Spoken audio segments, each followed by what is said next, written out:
Hello प्यारे बच्चों, कैसे हो आप सभी। उम्मीद करती हूँ आप सभी स्वस्थ होंगे। आज हम पढ़ेंगे ज्योमेट्री के बारे में। तो हिंदी में कहते हैं इसे ज्यामिति। ज्यामिति को अंग्रेजी में ज्योमेट्री कहते हैं।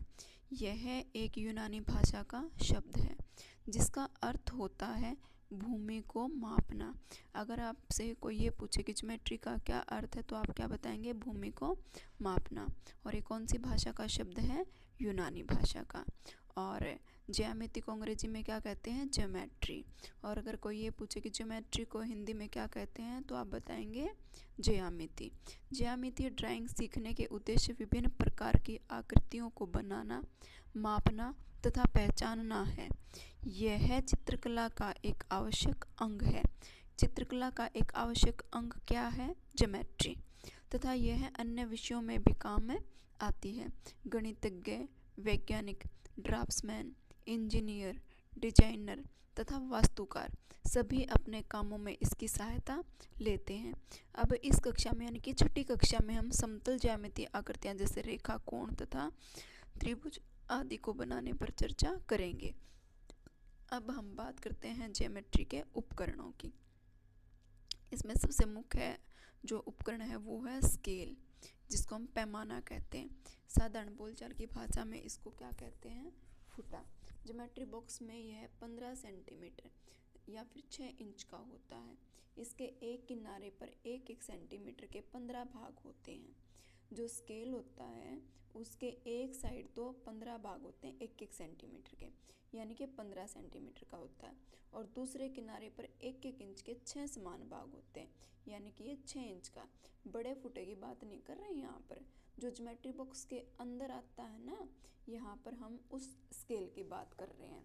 और स्केल को क्या कहते हैं? पैमाना। और साधारण बोलचाल की भाषा में फुटा कहते नहीं हो आप भी कि फुटा देना, तो ये वही वाला फुटा है।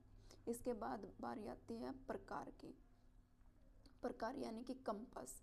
इसकी 2 भुजाएं होती हैं। एक भुजा में एक बारीक नुकीली कील या सुई होती है और दूसरी भुजा में पेंसिल या सुरमा लगाया जाता है।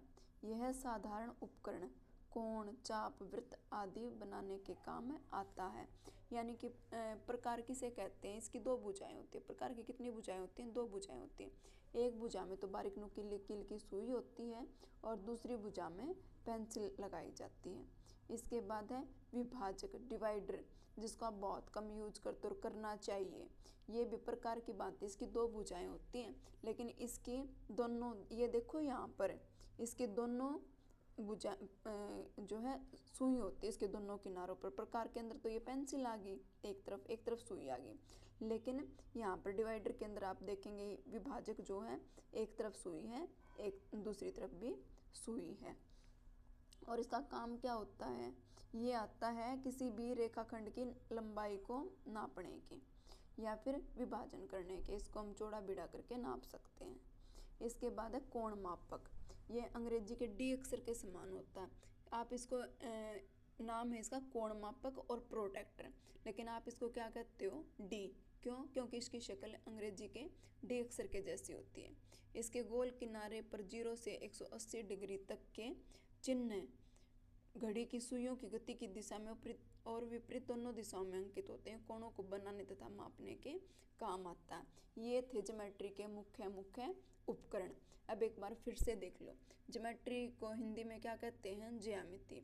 कौन सी भाषा का शब्द है? यूनानी भाषा का।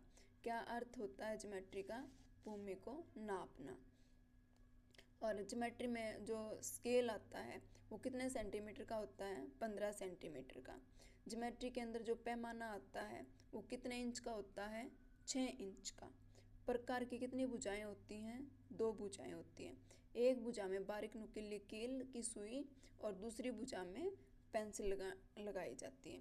विभाजक, ये प्रकार की बात होता है, लेकिन इसकी दोनों भुजाएं सुई वाली होती हैं। और ये डी अक्षर के समान होता है कोण मापक, और इसमें 0 से 180 डिग्री तक के चिन्ह अंकित होते हैं। अब एक बार देख लो आप, ये तो है स्केल, पैमाना। देखो 1 से 15 तक निशान लग रहे हैं, ये तो हो गया 15 सेंटीमीटर।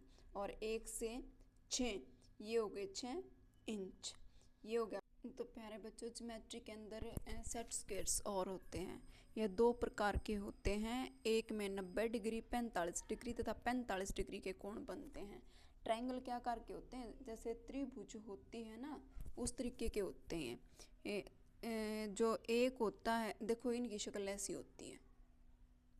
अब जैसे इसके अंदर 90 डिग्री, 45 और 45 डिग्री के कोण हैं। इसके अंदर 90, 60 और 30 के।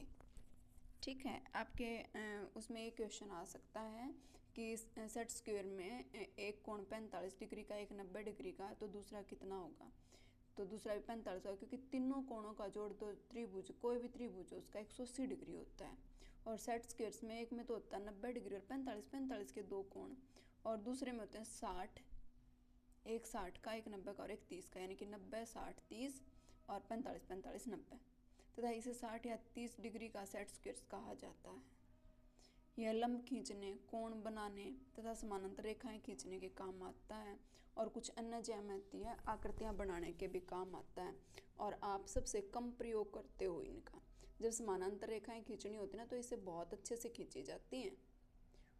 और कोई लंब खींचना हो वो भी खींचा जा सकता है। तो प्यारे बच्चों, उम्मीद करती हूँ कि आपको अच्छे से समझ आया होगा। धन्यवाद।